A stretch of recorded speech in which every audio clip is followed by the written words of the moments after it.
ಎಲ್ರಿಗೂ ನಮಸ್ಕಾರ. ಪುಷ್ಪ ಶೆಟ್ಟಿಸ್ ಕುಕಿಂಗ್ ಡೈರಿಗೆ ಸ್ವಾಗತ. ನಾನಿವತ್ತು ನುಗ್ಗೆಕಾಯಿ ಬದನೆಕಾಯಿ ಹಾಕಿ ಒಂದು ಸಾಂಬಾರನ್ನು ಮಾಡೋಣ ಅಂತಿದ್ದೀನಿ. ಅದಕ್ಕೆ ನಾನಿಲ್ಲಿ ಒಂದು ಮಟ್ಟುಗುಳ್ಳದ ಬದನೆಯನ್ನು ತೊಗೊಂಡಿದ್ದೀನಿ. ಹಾಗೂ 2 ನುಗ್ಗೆಕಾಯಿಯ ನಾರನ್ನೆಲ್ಲ ತೆಗೆದು 1.5 ಇಂಚ್ ಆಗುವಷ್ಟು ದೊಡ್ಡ ಪೀಸನ್ನು ಮಾಡ್ಕೊಂಡು ಬಂದಿದ್ದೀನಿ. 1 ಈರುಳ್ಳಿನ ಉದ್ದನೆ ಹೆಚ್ಚಿಟ್ಕೊಂಡಿದ್ದೀನಿ. ಬದನೆಕಾಯಿನ ಸ್ವಲ್ಪ ಹಳದಿ ಹಾಕಿ ಚೆನ್ನಾಗಿ ಒಂದು 10 ನಿಮಿಷ ನೆನೆಸಿ ಆಮೇಲೆ 1-2 ಬಾರಿ ತೊಳೆದು ತೊಗೊಂಡು ಬಂದಿದ್ದೀನಿ. ಇಲ್ಲಿ ನಾನು ಬದನೆಕಾಯಿ ನುಗ್ಗೆಕಾಯಿ ಸಾಂಬಾರು ಮಾಡಲಿಕ್ಕೆ ಒಂದು ಅರ್ಧ ಕಪ್ಪಷ್ಟು ತೊಗರಿಬೇಳೆನ ತೊಗೊಂಡಿದ್ದೀನಿ. ಈಗ ಇದನ್ನು ಚೆನ್ನಾಗಿ ತೊಳೆದು ಸ್ವಲ್ಪ ಎಣ್ಣೆ, ಸ್ವಲ್ಪ ಪಿಂಚ್ ಹಳದಿ ಹಾಕಿ 1-2 ವಿಸಿಲು ಕೊಟ್ಟು ಬೇಯಿಸ್ಕೊಂಡು ಬರೋಣ.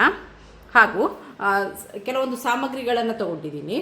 1/4 ಟೀ ಸ್ಪೂನಷ್ಟು ಮೆಂತೆ, ಅರ್ಧ ಟೇಬಲ್ ಸ್ಪೂನ್ ಆಗುವಷ್ಟು ಉದ್ದಿನಬೇಳೆ, 1.5 ಟೇಬಲ್ ಸ್ಪೂನ್ ಆಗುವಷ್ಟು ಕೊತ್ತಂಬರಿ ಬೀಜವನ್ನು ತೊಗೊಂಡಿದ್ದೀನಿ. 6 ಬ್ಯಾಡಗಿ ಚಿಲ್ಲಿನ ತೊಗೊಂಡಿದ್ದೀನಿ. ಅರ್ಧ ಕಪ್ಪು ತೆಂಗಿನ ತುರಿನ ತೊಗೊಂಡಿದ್ದೀನಿ. ಈಗ ಈ ಸಾಮಗ್ರಿಗಳನ್ನೆಲ್ಲ ಹುರ್ಕೊಂಡು ಬರೋಣ. ಒಂದು ಸಣ್ಣ ನೆಲ್ಲಿಕಾಯಿ ಗಾತ್ರದ ಹುಣಸೆ ಹಣ್ಣನ್ನು ತೊಗೊಂಡಿದ್ದೀನಿ. ಸಾಂಬಾರಿಗೆ ಸಾಮಗ್ರಿಗಳನ್ನು ತೆಂಗಿನ ಎಣ್ಣೆಯಲ್ಲಿ ಹುರ್ಕೊಂಡ್ರೇ ರುಚಿ. ಈಗ ಎಣ್ಣೆ ಬಿಸಿ ಆಗಿದೆ, ಅದಕ್ಕೆ 1/4 ಟೀ ಸ್ಪೂನ್ ಆಗುವಷ್ಟು ಮೆಂತೆನ ಹಾಕ್ತಾ ಇದ್ದೀನಿ. ಸಾಮಗ್ರಿಗಳನ್ನು ಹದವಾಗಿ ಹುರ್ಕೊಳ್ಳಿ.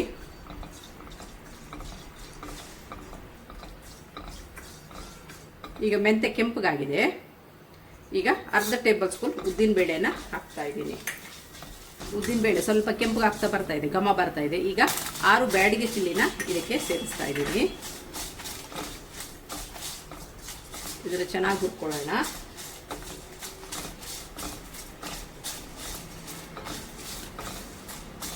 ವೀಕ್ಷಕರೇ, ಇದೀಗ ಮೆಣಸು ಆಗಿದೆ.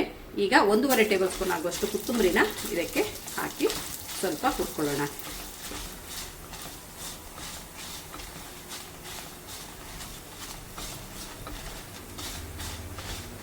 ಈಗ ಕೊತ್ತಂಬರಿಯ ಘಮ ಬರ್ತಾ ಇದೆ. ಈಗ ಇದನ್ನೊಂದು ಪಾತ್ರೆಗೆ ಟ್ರಾನ್ಸ್ಫರ್ ಮಾಡ್ಕೊಳ್ಳೋಣ.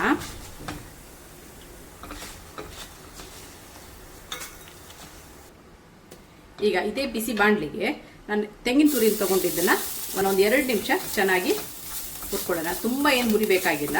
ಅದನ್ನ ಆಫ್ ಮಾಡೋಣ. ಈಗ ಇದನ್ನೊಂದು ಪಾತ್ರೆಗೆ ಟ್ರಾನ್ಸ್ಫರ್ ಮಾಡ್ಕೊಳ್ಳೋಣ.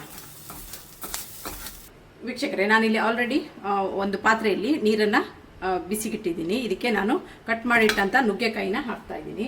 ನುಗ್ಗೆಕಾಯಿ ಸ್ವಲ್ಪ ಒಂದು ಅರ್ಧ ಬೆಂದಾದ್ಮೇಲೆ ಬದನೆಕಾಯಿ ಹಾಕೋಣ. ಯಾಕಂದರೆ ಬದನೆಕಾಯಿ ಬೇಗ ಬೇಯುತ್ತೆ, ನುಗ್ಗೆಕಾಯಿ ಸ್ವಲ್ಪ ಟೈಮ್ ತಗೊಳುತ್ತೆ. ಹಾಗಾಗಿ ನಾನು ನುಗ್ಗೆಕಾಯಿನ ಇದಕ್ಕೆ ಹಾಕ್ತಾ ಇದ್ದೀನಿ. ಈಗ ಇದನ್ನು ಮುಚ್ಚಿಟ್ಟು ಬೇಯಿಸೋಣ. ಅಷ್ಟರಲ್ಲಿ ನಾವು ಹುರಿದಿಟ್ಟಂಥ ಸಾಮಗ್ರಿಗಳನ್ನೆಲ್ಲ ನುಣ್ಣಗೆ ರುಬ್ಕೊಂಡು ಬರೋಣ.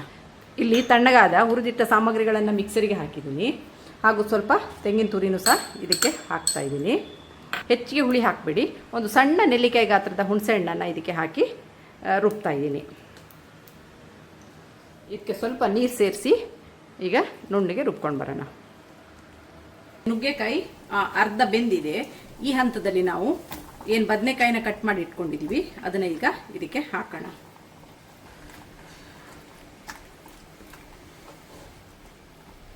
ರುಚಿಗೆ ತಕ್ಕಷ್ಟು ಉಪ್ಪನ್ನು ಹಾಕ್ತಾ ಇದ್ದೀನಿ. ಇದು ಚೆನ್ನಾಗಿ ಬೇಯಲಿ. ಅಷ್ಟರಲ್ಲಿ ನಾವು ಸಾಂಬಾರು ಮಾಡಲಿಕ್ಕೆ ಒಗ್ಗರಣೆನ ರೆಡಿ ಮಾಡ್ಕೊಳ್ಳೋಣ. ಇಲ್ಲಿ ನಾವು ಸಾಂಬಾರು ಮಾಡಲಿಕ್ಕೆ ಒಂದು ಒಗ್ಗರಣೆನ ಕೊಡಬೇಕು. ಅದಕ್ಕೆ ನಾನಿಲ್ಲಿ 2 ಟೀ ಸ್ಪೂನ್ ತೆಂಗಿನೆಣ್ಣೆ, ಅರ್ಧ ಟೀ ಸ್ಪೂನ್ ಸಾಸಿವೆ, ಅರ್ಧ ಟೀ ಸ್ಪೂನ್ ಉದ್ದಿನಬೇಳೆ, ಸ್ವಲ್ಪ ಕರಿಬೇವು, 1 ಈರುಳ್ಳಿನ ಚೆನ್ನಾಗಿ ಸ್ಲೈಸ್ ಮಾಡಿ ಇಟ್ಕೊಂಡಿದ್ದೀನಿ.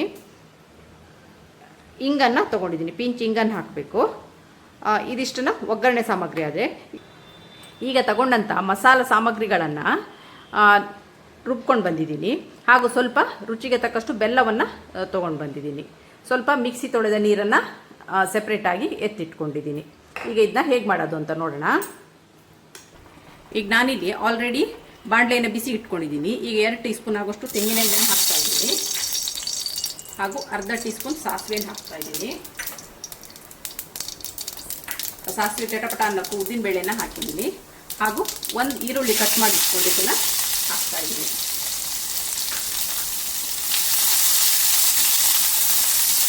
ಇದು ಚೆನ್ನಾಗಿ ಹುರ್ಕೊಳ್ಳೋಣ. ಈಗ ಇದಕ್ಕೆ ಒಂದು 2 ಪಿಂಚು ಇಂಗನ್ನು ಹಾಕೋಣ.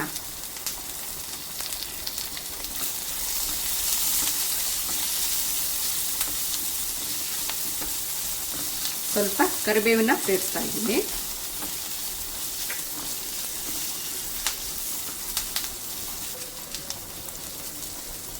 ಈಗ ಈರುಳ್ಳಿ ಬಾಡಿದೆ. ಈ ಹಂತದಲ್ಲಿ ನಾನೇನು ರುಬ್ಬಿಟ್ಕೊಂಡಿದ್ದೀನಿ ಈ ಮಸಾಲೆನ ಇದಕ್ಕೆ ಹಾಕ್ತಾ ಇದ್ದೀನಿ.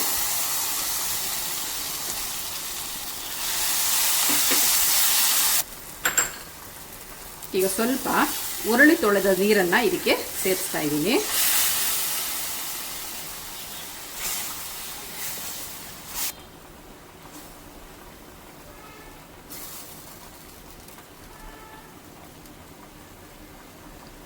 ಈಗ ನಾನು ಬೇಕಿಟ್ಕೊಂಡಂಥ ನುಗ್ಗೆಕಾಯಿ ಬದನೆಕಾಯಿ ಬೆಂದಿದೆ.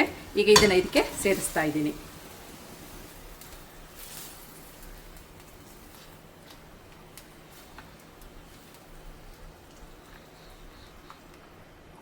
ವೀಕ್ಷಕರೇ, ಇದೀಗ ಕುದಿ ಬರ್ತಾ ಇದೆ.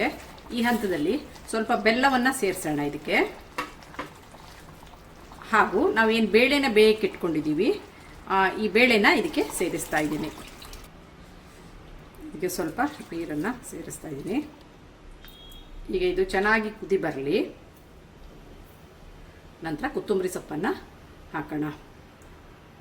ವೀಕ್ಷಕರೇ, ರುಚಿಯಾದ ನುಗ್ಗೆಕಾಯಿ ಬದನೆಕಾಯಿ ಸಾಂಬಾರ್ ಸವಿಯಲು ಸಿದ್ಧವಾಗಿದೆ.